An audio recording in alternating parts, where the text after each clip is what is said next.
We call the software capital of the world, but it's not software that's going to decide what India becomes, it's mining. Today, iron and aluminium are made to look like without them you can't live. You can't build roads, you can't build homes, you can't even make your food.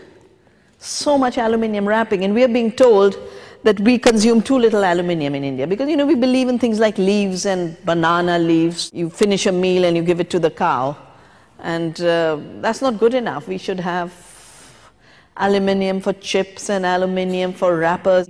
And food packaging has emerged as the single biggest use of aluminium because, how many aeroplanes can you make and how many cars can you make? But all the food of the world, if it was packaged in aluminium, can you imagine how much aluminium you can use? I woke up to the crazy economy of aluminium last year when we found our government moving from being a democracy to becoming literally a police state. 70,000 troops were deployed in areas where mining is happening because the tribals are saying, no, we won't give up our land. And we have laws that give tribals the right to stay on their land.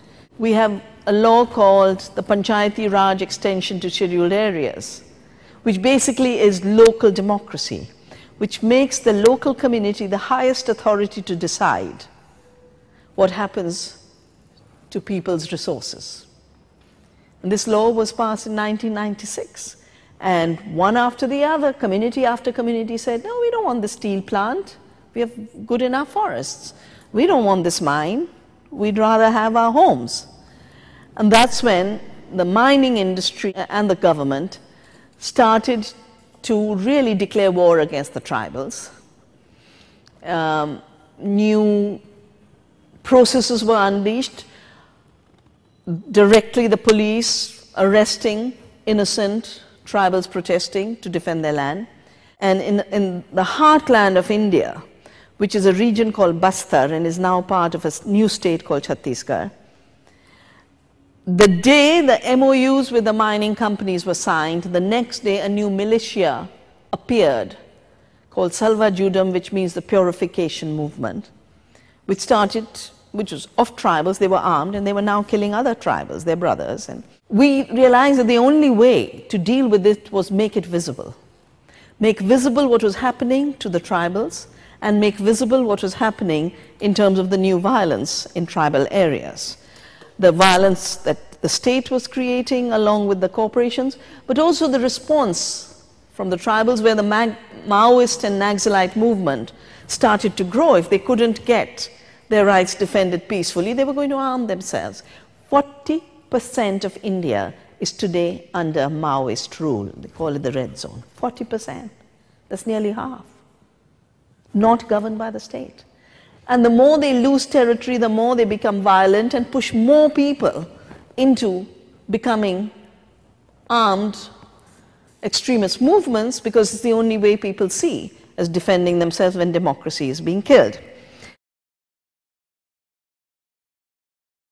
So we organized an independent people's tribunal and got movements from every part of the country. This was done exactly a year, in April last year.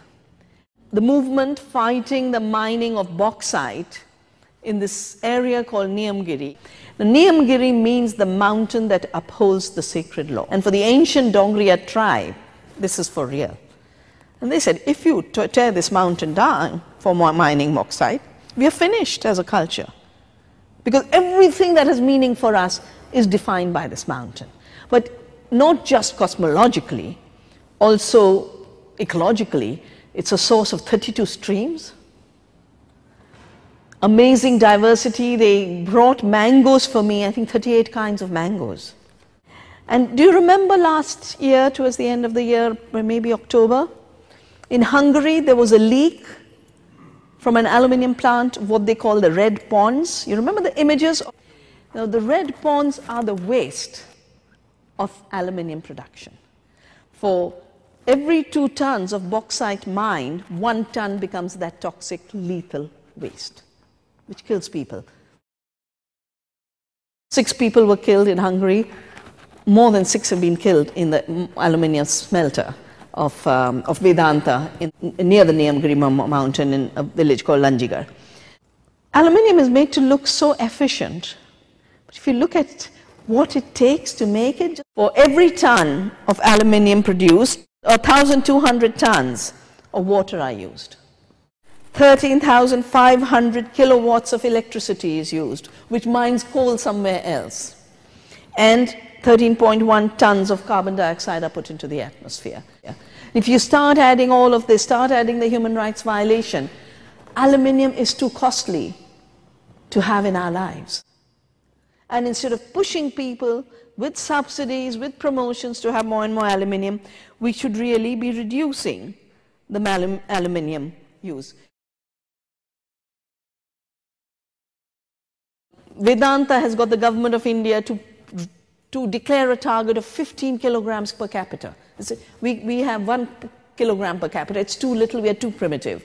We'll be an advanced economy if we consume 15 kilograms per capita. And that makes everyone a consumer of these devastating materials. It's not about what we need. It is about pure greed. It's the greed of corporations that want to push the consumption of these metals to sell the products they want to sell. But there's a higher level greed, which is in investment. I saw a lecture by a big management guru who was telling students of management in Cambridge to say, forget the city. That's not where you'll make money. It's commodities. And commodities are the minerals, they're the metals, they're our food, and they're now even the land. So the idea that the financial world is turning to metals and minerals as the place for growth, and that too is driving mining on a scale that's way beyond human need. If we think of the world as just material and matter, we will plunder, we will grab, we will fight for ownership. There has to be violence when we think of the world as matter.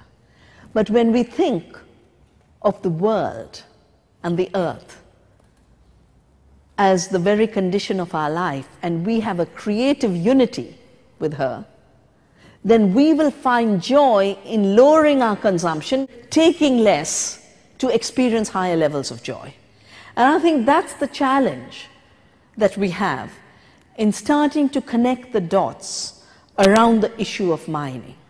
When you realize this is all part of an amazing integrity of creation, then you calculate every step of the disruption. I think we are at a threshold for humanity. And that threshold of humanity is either one way, total destruction, and we be part of it through not knowing and not acting, and the other side, a huge movement for conservation coming from our awareness of what pure, sheer consumerism does in terms of making us participants in an economy of greed and an economy of violence. And I personally have a lot of, I know the momentum is huge for the destruction, and these corporations are big, and the financial rip-off has become so big and so high. But I do believe that every citizen who's awake is that much more power for protecting the earth, her rights, and the rights of all people.